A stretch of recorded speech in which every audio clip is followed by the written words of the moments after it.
Well, we are in our last week of Through the Storm. It's going to be the last time we talk about it for a little bit. And then next week, we're going to go and start into the book of Jonah, which I'm really excited about.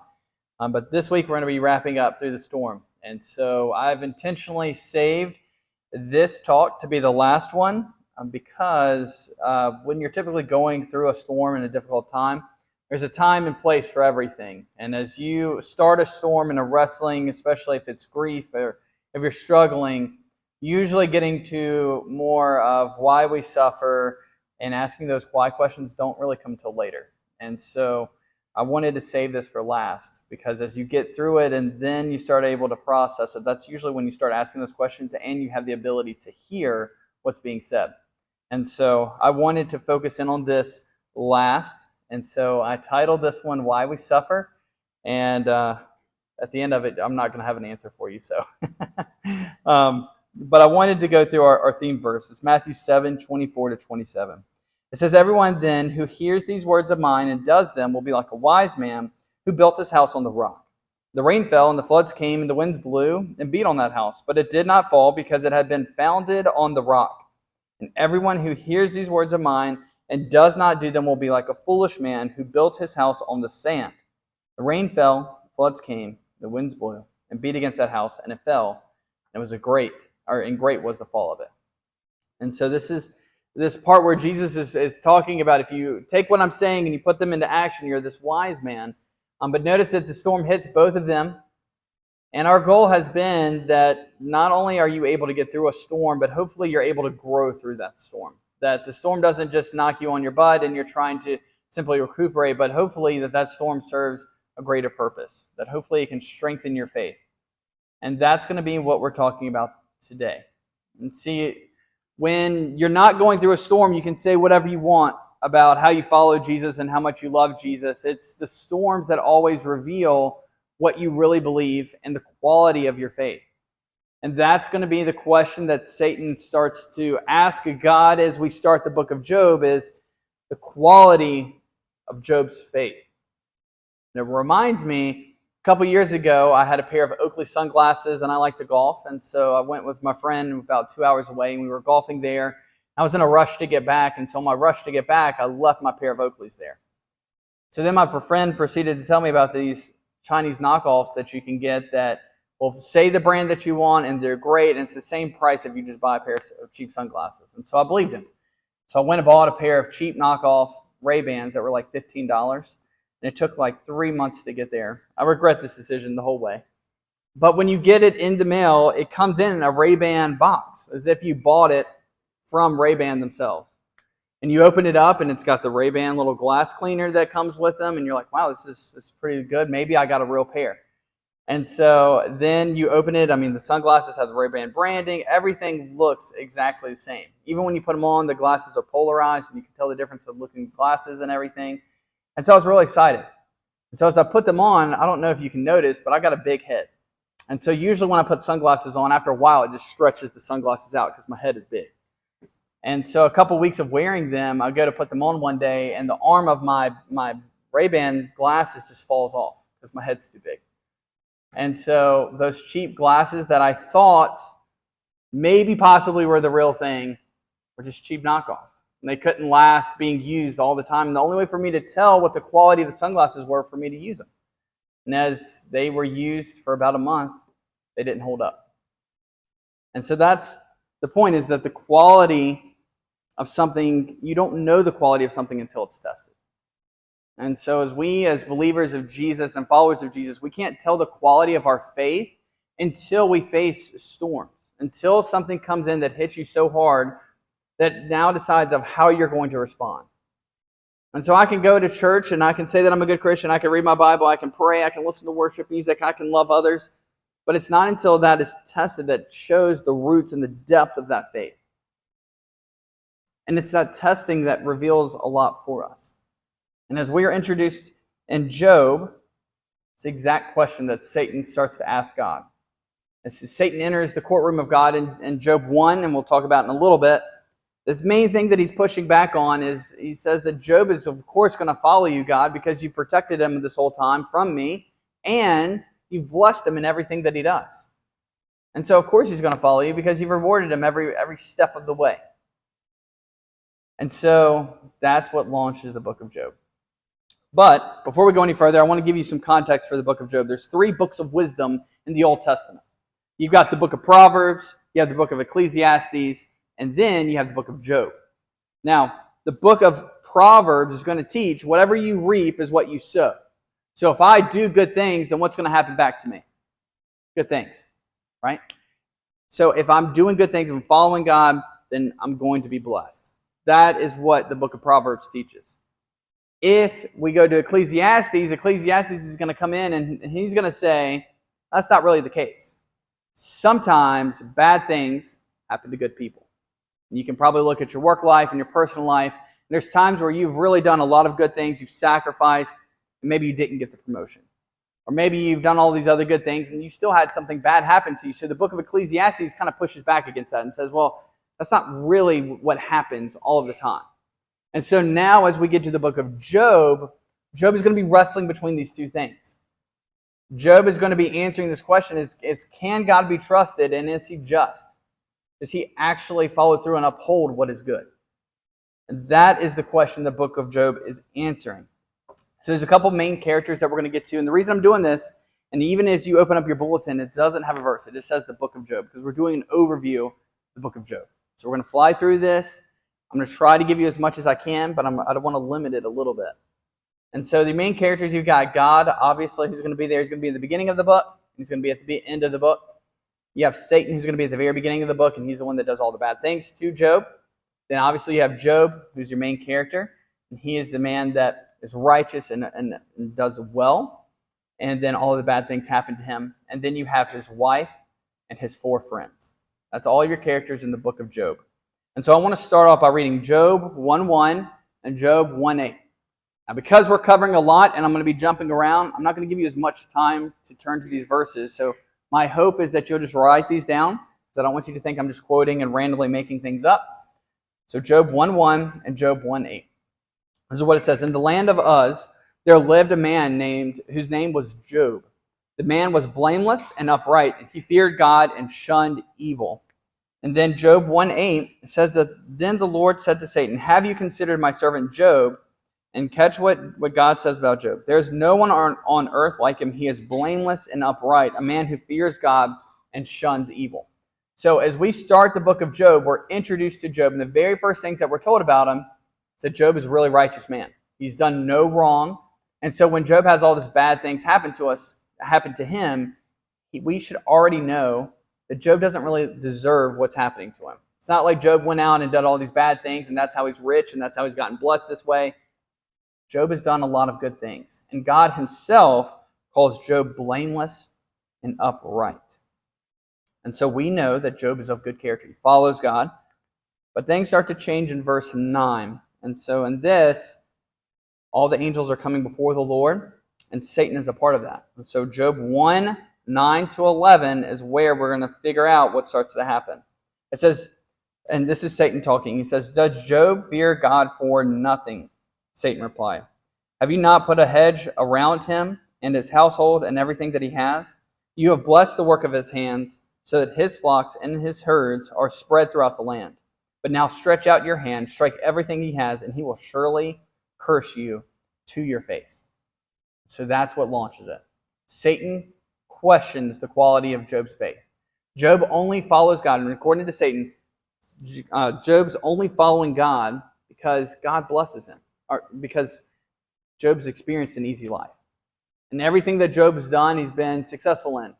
And nothing's really been able to attack. Satan can't do much against Job. And so, of course, Job loves and follows God because his life's been easy. And God's going to say that's not the case. And so that's what launches the book. And so I want us to read Job 1:16-22. This is going to be a lot of reading. I typically don't like doing this much reading, but I want you to see what happens to Job. As God removes his hand of protection away from Job, Satan starts to attack Job.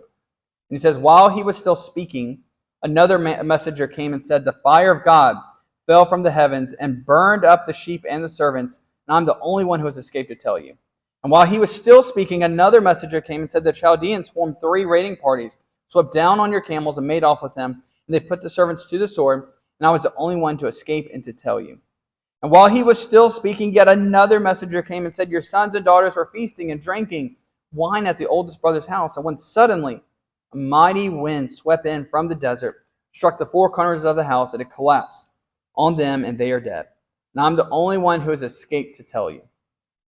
Okay, so you see 3 times. Job is sitting there. He's got bad news that comes in and says, hey, you've lost everything you've owned. Oh, on this area, you've also lost everything you own. And then the last messenger still comes in and he says, hey, your children have died tragically. So Job doesn't have time to process. As we're reading the book of Job, and as you're sitting there and you're reading through this, put yourself in Job's shoes. It's not like Job had something bad happen to him, and then a couple years later, Job had another thing bad happen to him. Job's life is amazing, and then instantly, within a few minutes of each other, this massive storm enters his life, and he loses everything. He loses his children. He loses his livelihood. And so the way that Job did life is completely over. Everything has changed. And this is Job's response in verse 20. At this, Job got up, he tore his robes, he shaved his head, and he fell to the ground in worship, and said, naked I came from my mother's womb, and naked I will depart. The Lord gave, and the Lord has taken away, and may the name of the Lord be praised. And all of this, Job did not sin by charging God with wrongdoing or cursing God.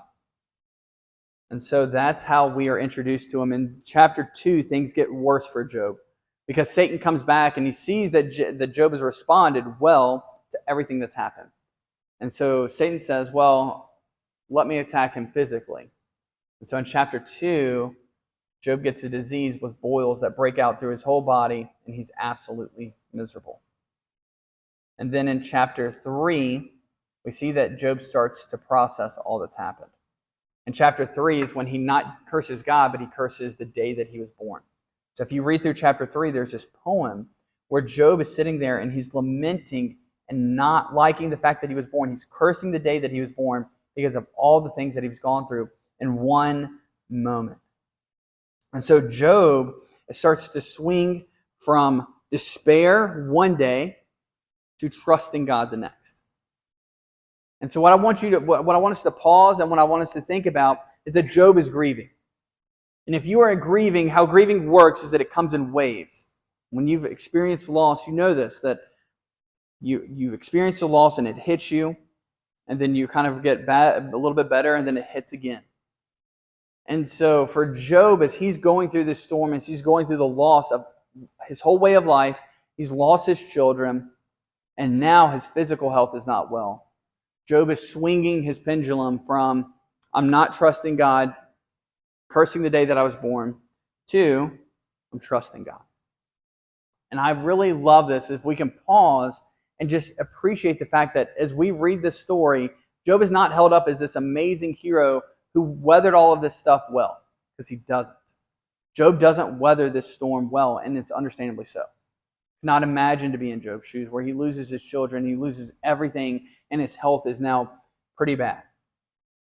And so Job is swinging his pendulum. As you go through grief, there's moments and there's days as you go through storms, if you're honest with yourself, where you're saying, I don't know, God, I'm really upset at you, I'm really sad, I'm really hopeless at this moment because of what I'm going through. And then you can swing the pendulum the next day and be like, okay, I'm trusting God. God, you've got this. I know you're going to be able to do it. And so there's this pendulum swinging, and a lot of times we feel like bad Christians because we do it, right? If I'm swinging over here where I'm like, God, I don't trust you, I'm struggling with this, and then you swing back, there's that moment as you swing back here where you kind of feel guilty. But if we're honest, that's how grieving works. That as we go through and as we're processing what the storm has done, as we're trying to figure out what's next, there's going to be moments where we have questions. There's going to be moments where we're angry. There's going to be moments where we're sad. There'll be moments when you're hopeless. What matters the most is when the pendulum swings back and you've kind of processed your emotions, where is it swinging to? Job is viewed as a righteous man, not because his emotions were great the whole time, not because he responded well, because Job doesn't respond well. Job at the end of the book is questioning God and demanding that God answer what he's done. And so it matters not when you swing over on this side and your emotions are really hitting you, but when you come back through, Where are you landing? For Job, it was trusting the Lord. When we swing, there's times where we want to numb that pain and we want to do everything that we can to stop it. And so sometimes we might swing to trying to numb it, trying to ignore what we're going through, or maybe trying to solve the problems ourselves. For each of you, it's going to be different. For me, it's trying to solve my problems and then sometimes maybe ignoring the pain by distracting myself with other things. But I've got to be sure that when I swing through and I'm okay, I know that I'm really tore up from what I'm going through, that I'm going to swing back through and trust the Lord. That's where my pendulum has to swing. And that's where your pendulum has to swing in a storm. If you want to get through the storm and come out the other side, at least better in your faith, it has to be sure that you're swinging to trusting Him, not to anything else. And that is why Job is viewed as righteous, not because of how he handles it. And understandably so. And so for me, one of the things as I've thought through this and I've looked through the book of Job has been my marriage with my wife. And so we've been together almost 10 years. And in it, when you first get married and people say it's a lot of hard work, it's a lot of dedication, and you got to fight for your marriage. Well, when you're getting married, you're like, yeah, right. You don't have to do those things because I'm madly in love. And so as we've been together for 10 years and we dated for about 5 years before then, so we've been together for 15 years total, one of the things that I've noticed is that as we go through storms and as we go through fights and things where we don't want to go through, and sometimes we take that out on each other, the thing that we swing to is while we might fight and while we may have disagreements, we might try to handle things our own way, that Victoria is my best friend and who I love doing life with. And so when my pendulum swings back, I've got to make sure that I've married her and I've made a promise to her that we're going to go through life together. And so that pendulum, as it swings back this way, it is a reminder to me of my faithfulness and her my faithfulness to her and her faithfulness to me. That we're going to go through life together no matter what. No matter how difficult it is, we are going to fight for our marriage. We're going to fight for one another. And that's where that pendulum is always going to swing back to. And so the goal within our marriage and what I've seen is that I am human. She's a little bit better at it than me. She's human too. When we make mistakes, I make many more mistakes than she does. But as we do all of that, it's not about us having a perfect marriage. What I've noticed is that we have to have a faithful marriage where we're going to be faithful to one another no matter what. Because there's times where I mess up. I get too stressed out. I get too frustrated. We go through a storm in just the right way, and I don't respond well. But I've got to make sure that as that pendulum swings, that I'm being faithful to her. And I'm going to fight for that. It's the same thing for our relationship with God. God knows that you're human. God knows that you're sinful and that you've messed up. He knows that I've messed up. And so it's not about us just trying to be perfect all the time. It is about you trying to be faithful. So when that pendulum swings, when Job, as you read through, Job does not respond well. Job is frustrated. He begins to question God and even demand that God answer him for why he's going through the things that he is. So as Job is swinging to this side, there's a lot of emotions. And that's understandable. I'm not judging Job. If I lost my children, I'd probably be in that same boat. But as I swing back to this other side, Job has moments throughout the book where he says, God, I'm going to trust you. God, no matter what, you are the one that provided for me, and you will provide for me again. This is only a temporary thing. So again, when you swing back to this side, how are you swinging back? When you have all those emotions, that's understandable. But when you come back, are you swinging to the Lord and trusting Him, or are you swinging to other things? That's what the book of Job is starting to show. As we read through Job's life, and the reason it can be so encouraging is because Job is human. Scripture doesn't make Job out to be like he never sinned, he never messed up, he responded well, he never felt all those emotions. No, Scripture records what Job responded. Job didn't respond that great. Now, he trusted the Lord, he never cursed him, and God calls him righteous at the end of it. But if we're just sitting there judging how he responded with check marks, he didn't respond well. And so my encouragement for you is that as you go through storms, your pendulum is going to swing this way. You can't stop that. You can't stop how this pendulum is swinging and what you're going to feel. But you can choose how you are going to respond when it swings back this way.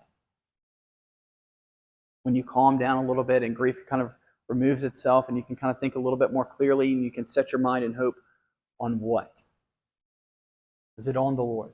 Is it trusting Him? The book of Job is also going to answer another question for us. And this is why we suffer. And so I want to press pause on what we just talked about, and we're going to come back to that in a minute. But the book of Job also starts to answer some other questions. In chapter 2, Job's life is made a lot worse because his wife, his best friend, the person that's supposed to be there for him, is one flesh. In Genesis 3 or Genesis 1, when God marries Adam and Eve, the one flesh, his wife tells Job to curse God and die. So as Job is suffering through all of this, and they're grieving together, his wife's response is to curse God and die.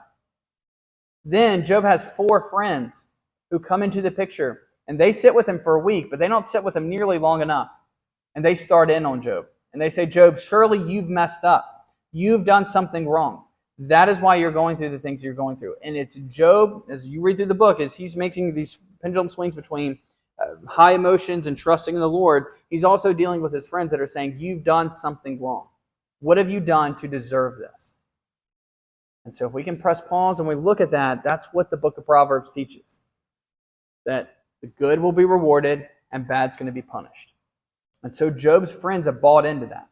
And when we live our life, that's how we look at other people. When they're going through bad things and difficult situations, especially if you don't know them too well, we tend to judge those people and say, surely they did something wrong.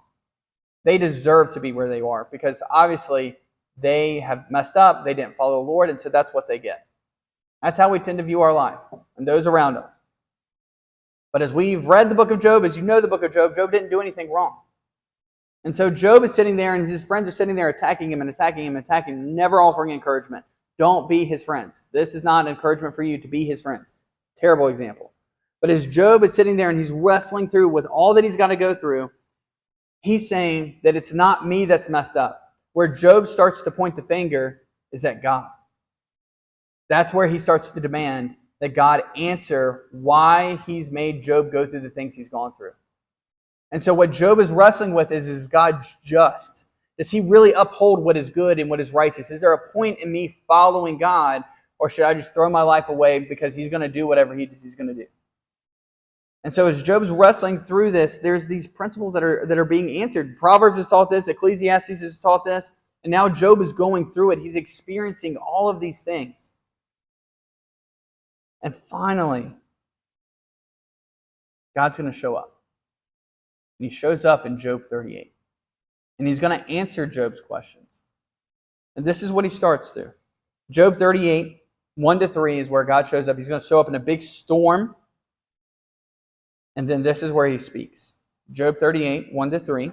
Then the Lord spoke to Job out of the storm, and he said, who is it that obscures my plans with words, catch this, without knowledge?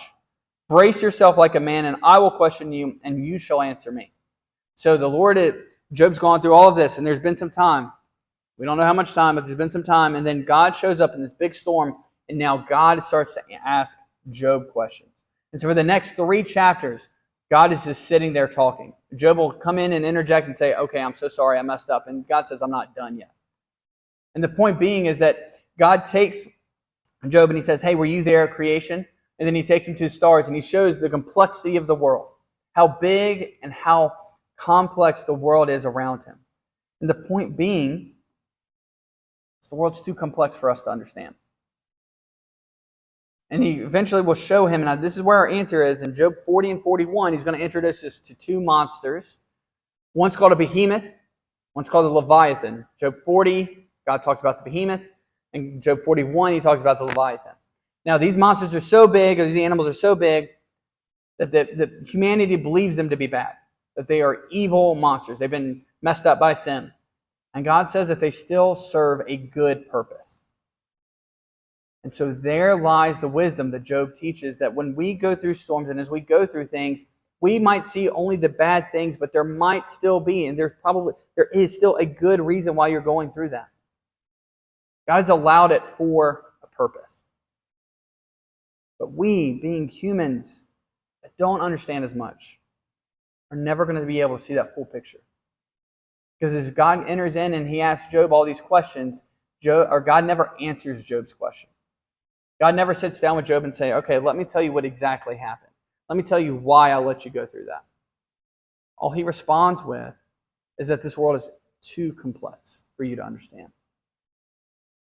And so as we go through life, and especially as we go through storms, what we start to do is we say things are unfair. And God should not be treating me this way. I've honored God. I have gone to church. I have done all of these things. I've helped my neighbors. Yet I'm still going through difficulty. God, you still brought this storm into my life. You are unfair. Now, that is something I have a conversation with God probably pretty regularly, and I'm trying to get better at it. Maybe you've been there. Maybe you're much better at it than I am. But what God is doing, and He's showing the world cannot operate on a simple system. If you do good things, then good things will come back to you. And if you do bad things will come back to you. And the reason being is you wouldn't be here. I would not be here if that's the case. There's no Jesus within that. Because when Adam and Eve messed up, what should have happened? God should have started over. But does He? No. God's grace and His mercy come in and change the picture and change the story. If we want our world to operate, and if we're asking questions about why we suffer, and maybe why good people or bad people succeed and go further in life, we're not always going to get that answer. But what we can start to see and piece together is that if I'm going through a storm and if things are going bad and I think that they're unfair, I also have to remind myself of God's grace and His mercy. Because if God gave me all of the bad things that I deserve, I wouldn't be here. I have rested and find peace in God's grace and mercy. You have found peace and rested in God's grace and His mercy in your life. But we don't really appreciate that. It's only when we go through storms and things are unfair and we're going through difficulty do we really raise that question of what fairness is. What God is showing Job and when He's trying to show us, his life is too complex. There's no way. Every situation is going to be different. There's going to be different circumstances surrounding each situation. Jesus talks about the heart when He comes in and talks about, hey, whatever your motivation in your heart is, that can be a good thing or a bad thing. It can be a thing where you're worshiping God, or it can be a sin. It's too complex. If we sit back and we think about it just for a moment, we see that the world is too complex. And it's only through God and His wisdom that the world operates. So I know that's a lot. And I know I just went real high up. Let me give you a practical example. If we look at the life of Jesus, which I think everybody here would say Jesus is the best person that ever lived, right? He never sinned, never messed up. There's one person that we're going to point to that life should have been fair for. It should have been Jesus. So when we are introduced to Jesus, Jesus is born in a trough.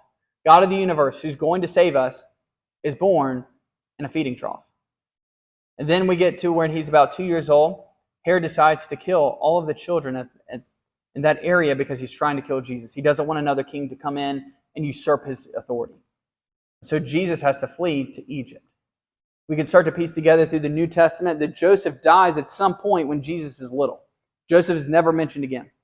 Only in the beginning of Jesus' birth story do we see Joseph, and that he's never mentioned again. So Joseph passes away. So Jesus, the Savior, born in a trough, born to a poor family, has to flee to Egypt. And as he starts his ministry, as he really starts to work for God, he has to rely on the goodness of those around him because they support his ministry. And so if we sit back and we're sitting there and we're looking at it and we say, if anybody should have an easy life, if anybody should have a good life, it should be Jesus. And yet when we see Jesus, He is suffering and His life is not easy. And yet when you see Jesus talk, there's this innate trust and love for God the Father. That no matter what, as Jesus says, as He's talking and He's trying to teach His disciples, He says, do not worry about tomorrow, for tomorrow will worry about itself. His point being is that you trust God with tomorrow and you trust God with today. And I say all of that because Jesus is showing this, crazy, just innate love and trust for God the Father. That even though His life may not be fair, even though He might be suffering for no reason, Jesus still trusts God the Father with everything. And as we see Jesus to go die on the cross, cross, what's the prayer that he prays in the Garden of Gethsemane? He says, God, I don't want this cup, but not my will, but your will. There is a trust in who God the Father is. That even though Jesus may not in that moment wanted to die because he knows that he's going to have the wrath of God poured out on him, there is this deep, abiding trust in God the Father. That even though his situations and his circumstances are screaming that God is unfair, God is unjust, that God should be treating you differently, Jesus is saying, no, I trust God the Father wholeheartedly. And so as we go through storms and as we look at the book of Job, that's the lesson that we should pull away from. We're not always going to get the answers to why you are going through the things you're going through. You're not going to always get the answers for why you're going to go through the storms. Sometimes you might deserve those storms, and other times you may not. But what you can trust every single time is the character of God. That God loves you, he cares for you, and he will not abandon you. But we have to be so faithful to hold on to that. As that pendulum swings and as we have all the emotions, I've got to be so intentional to remind myself of who God the Father is. Because when I'm here, you know what I'm telling myself is that God's not fair, he's not just, he doesn't care about me, he likes to see me suffer. I've got to make sure that I'm reminding myself as I'm swinging back that who God is, that I can trust him. That's the measure of the quality of your faith. And so, as we wrap up, that's it. I labeled it Why We Go Through Storms, and I don't know. I don't know why you face everything you face. I don't know why I face everything that I face. But at each step of the way, I can trust who God the Father is. I can trust and know that the Lord's going to provide for me, and he's going to be there with me. And that's the point of the book of Job. I can trust God. Now let me close out with one last thing, because if you know the book of Job, you know at the end, Job is blessed, right? At the end of it, God doubles all of his portions. He provides for him greatly. And we sit there and we're sitting there and like, okay, so God's rewarding Job for how he responded. I'll slap you on the hand. No, this is not why that happens. It is because God chose to do it. The whole book is telling you that that's not why you get good things in your life, and that's not why you get bad things in your life. Sometimes God just chooses to bless you, and his grace and mercy is there, and we can celebrate that. And other times you might go through really difficult things, but he's got a purpose in it. And so when Job gets blessed, I want you to know if you know that part of the story, it is not a reward. Do not think it's a reward. Because again, you're just feeding back into God's going to reward me for good things that I do, and he's going to punish me for the bad things I do. That's what the book of Job says. No, that's not it. There has to be wisdom there. Okay? So I know I ended right there. I wanted to end, but I wanted to touch this because my temptation is to constantly, especially when I'm in a storm, is to always think or to lean into that God's unfair. God's punishing me, or God just likes to see me squirm, any number of things. So when I read the end of that story of Job, it's so easy for me to reaffirm that and for it to reestablish itself back into my heart that, oh, okay, well, Job responded really well, so God gives him a reward. That's not it. God chose to do that, chose to bless him again because he saw it as a good thing. So again, as you go from here, as you go through storms, as you face things, and you undoubtedly are going to ask the question, why? There's not always going to be an answer to it. But you can always trust who God is. You can always look to the cross. You can always look to the gospel and know that God is good and he loves you. Because if he didn't, he wouldn't have died for you. And so I can always go back to that. No matter what this situation, no matter what my storm is screaming at me, yelling at me at the top of the lungs that God's not fair, that he doesn't care about me, whatever it is, I can go back and say, no, Jesus died on the cross for my sins, and I know that he loves and cares for me. And I'm going to choose to trust this over what my situation's telling me. So I want to pray for you, and then I'll have a time of response. And so if you want to join the church, if you have any questions, want to talk about it further, if you just want to come down and pray, it's a great time to do that. Let me pray. Jesus, thank you again for who you are and all that you do. Lord, as we just reflect on the wisdom that's brought by the book of Job, help us to apply that. And Lord, to trust you. And as we go through storms, I know that is incredibly hard to do. There's times and moments where I know I've felt hopeless and I have gotten angry and I've gotten sad. And Lord, and as we all go through those moments, I pray for us. That we would remind ourselves that you are good and that you love us and you care for us. And that you have not abandoned us. So God, be with us as we go out throughout here. And I ask these things in your name. Amen.